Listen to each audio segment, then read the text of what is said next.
بسم اللہ الرحمن الرحیم۔ میرے محلے میں ایک لڑکا تھا، کینیڈا رہائش پذیر تھا۔ اس کی شادی اس کی ارینج میرج ہوئی تھی۔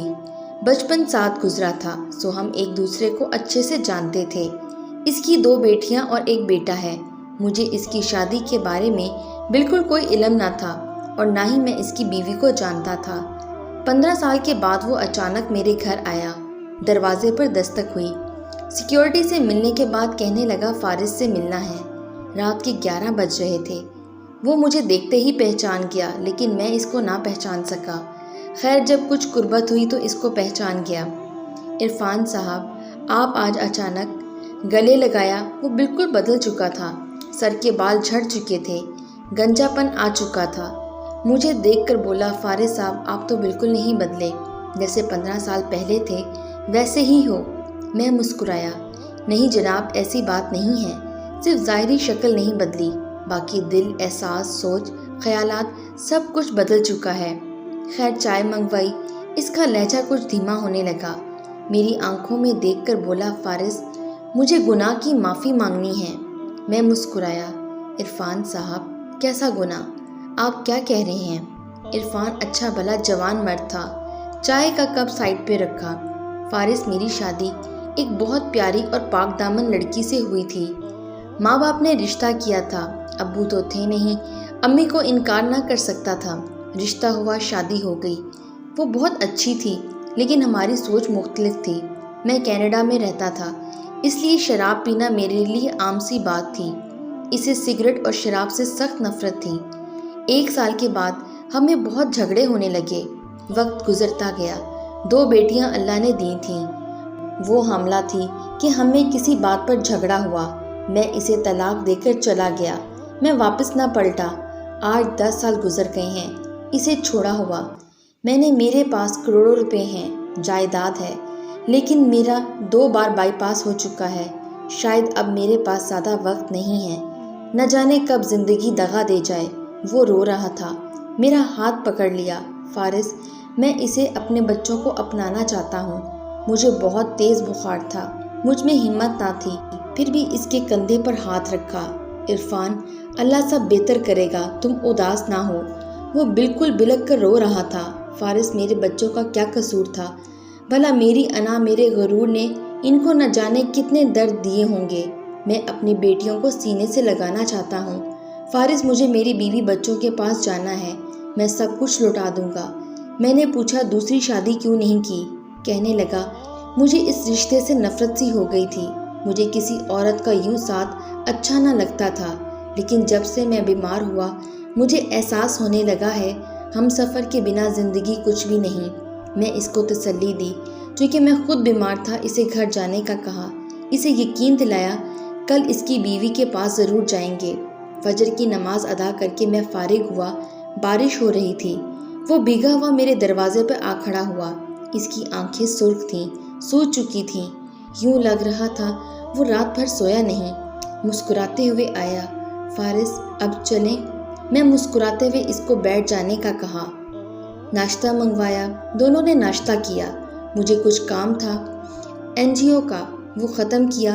9 بج رہے تھے۔ وہ میری طرف دیکھ رہا تھا، کبھی موبائل دیکھتا، کبھی گھڑی کی جانب۔ میں اس کی بے چینی سمجھ رہا تھا۔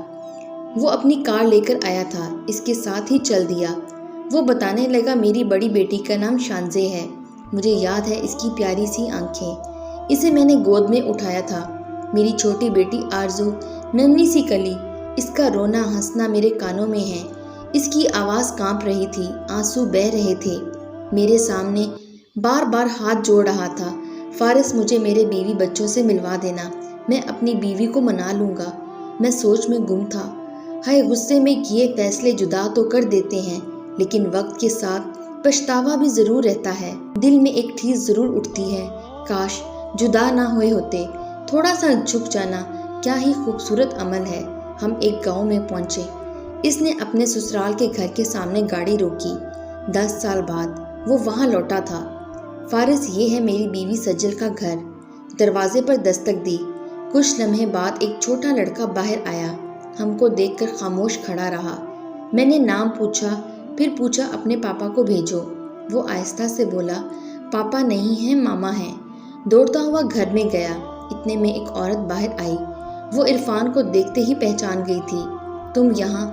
وہ عورت عرفان کی بیوی سجل کی بھابھی تھی۔ عرفان رونے لگا۔ بھابھی سجل کہاں ہے؟ بھابھی غصہ کرنے لگی۔ ہم نے سمجھایا پلیز غصہ نہ کریں۔ خیر مختصر یہ کہ بھائی بھی آ گئے سجل کے۔ معلوم ہوا ماں باپ مر چکے ہیں۔ سجل کا بوجھ ہم اٹھا نہیں سکتے تھے۔ وہ دوسرے محلے میں کرائے کے گھر میں اکیلی رہتی ہے بچوں کے ساتھ۔ ہم وہاں چل دیے۔ وہ کچا سا مکان، لکڑی کا دروازہ، گھر تو برائے نام تھا۔ دستک کیا دیتے اندر داخل ہوئے۔ گوری چٹی سی بالکل ایک گڑیا پرانے سے کپڑے پہنے نلکے کے پاس برتن دھو رہی تھی۔ دوسری لڑکی ننگے پاؤں جھاڑو دے رہی تھی۔ عرفان دیکھتے ہی اپنی بیٹیوں کو پہچان گیا۔ آنکھوں میں آنسو تھے۔ زمین پر بیٹھ کے رونے لگا۔ وہ اتنی زور سے رو رہا تھا کہ محلے کے لوگ جمع ہو گئے۔ اپنی بیٹیوں کو اس حال میں دیکھ کر وہ تڑپ اٹھا۔ میری شانزے، میری آرزو سینے سے لگا کر اتنا رویا کہ ہر آنکھ اشک بار ہو گئی۔ وہ بچیاں نہیں جانتی تھی کہ ان کا بابا ہے۔ وہ ڈر گئی تھیں۔ پیار سے پوچھا ماما کہاں ہے؟ شانزے آہستہ سے بولی ماما اسکول گئی ہیں سموسے بیچنے۔ اتنے میں سجل ہاتھ میں کچھ برتن پکڑے آئی۔ پرانے سے کپڑے، بری حالت، ساتھ چھوٹا بیٹا تھا۔ اس نے جیسے ہی عرفان کو دیکھا وہ غصے سے چلانے لگی کیا کرنے آئے ہو یہاں؟ چلے جاؤ یہاں سے۔ اس کی آواز کانپ رہی تھی۔ وہ اپنی بیٹیوں کو پکڑ کر کہنے لگی میرے گھر سے نکل جاؤ۔ 10 سال بعد کیا کرنے آئے ہو؟ مر گئے ہو میرے لیے تم۔ اس کی آنکھیں بھیگ گئی تھیں۔ عرفان سجل کے قدموں میں بیٹھ گیا، پاؤں پکڑ لیے۔ سجل معاف کر دو مجھے، چل میرے ساتھ اپنے گھر۔ سجل نے انکار کر دیا۔ وہ کسی صورت بھی واپس نہیں جانا چاہتی تھی۔ عرفان رو رہا تھا۔ سب لوگ دیکھ رہے تھے۔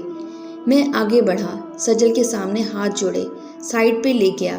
سجل کو سمجھانے کے لیے اسے بتایا عرفان بیمار ہے، وہ موت سے لڑ رہا ہے، وہ زندگی کی بازی ہار رہا ہے۔ مانا اسے غلطی ہوئی تھی، مانا اس نے ظلم کیا آپ پہ۔ اس کے چہرے کی جانب دیکھا، ذرا وہ کتنا تھک چکا ہے، وہ ہار چکا ہے۔ جانتی ہو سجل، وہ ساری رات نہ سویا تھا۔ وہ ساری رات میرے گھر کے باہر کھڑا رہ کر کل تم سے ملے گا، بچوں سے ملے گا۔ سجل دیکھو وہ کتنا بے بس ہے آج۔ پہلے 10 سال اس کی انا نے بیٹیوں کی خوشیاں چھین لی، اب تمہاری انا برباد کر دے گی۔ تم دونوں اپنی ضد میں اپنے بچوں کو کیوں بن موت مار رہے ہو؟ شاید سجل کو احساس ہو گیا تھا۔ وہ تو جیسے نہ جانے کب سے منتظر تھی عرفان کے آنے کی۔ وہ عرفان کے سینے سے لگ گئی، بیٹیوں کو چومنے لگا، کبھی ہاتھ چومتا کبھی چہرہ۔ تینوں بچوں کو سینے سے لگا لیا۔ سجل کا ہاتھ پکڑا، کار میں بٹھایا، جانے لگا۔ وہ اپنی خوشی میں بھول گیا تھا کہ فارس بھی ساتھ آیا تھا۔ میں مسکرا رہا تھا، شکر اللہ تم نے ان کو سمجھ عطا کی اور ایک کر دیا۔ کار تھوڑی دور گئی پھر رکی، واپس آئے۔ عرفان جلدی سے اتر کر آیا۔ فارس بھائی، میں آپ کو بھول گیا تھا۔ میں نے عرفان کے کندھے پر ہاتھ رکھا۔ عرفان جاؤ اپنی بیوی بچوں کے ساتھ زندگی گزارو، خوش رہو۔ وہ لاکھوں دعائیں دے رہا تھا۔ سب بہت خوش تھے۔ بچے بار بار کار کو دیکھ رہے تھے، کبھی بابا کی طرف دیکھتے۔ فارس کی بات سمجھو میرے معاشرے کے لوگوں، میں تم لوگوں کے لیے کھلی کتابیں چھوڑ کر جا رہا ہوں۔ میں چیخ چیخ کر نصیحتیں کر رہا ہوں۔ میں سچی باتیں آپ کے دل کو صدقہ کر رہا ہوں۔ پلیز فارس کی کہی ہر بات کو دل میں بسا لو کہ نہ زندگی سدا ہے، نہ انا باقی رہے گی۔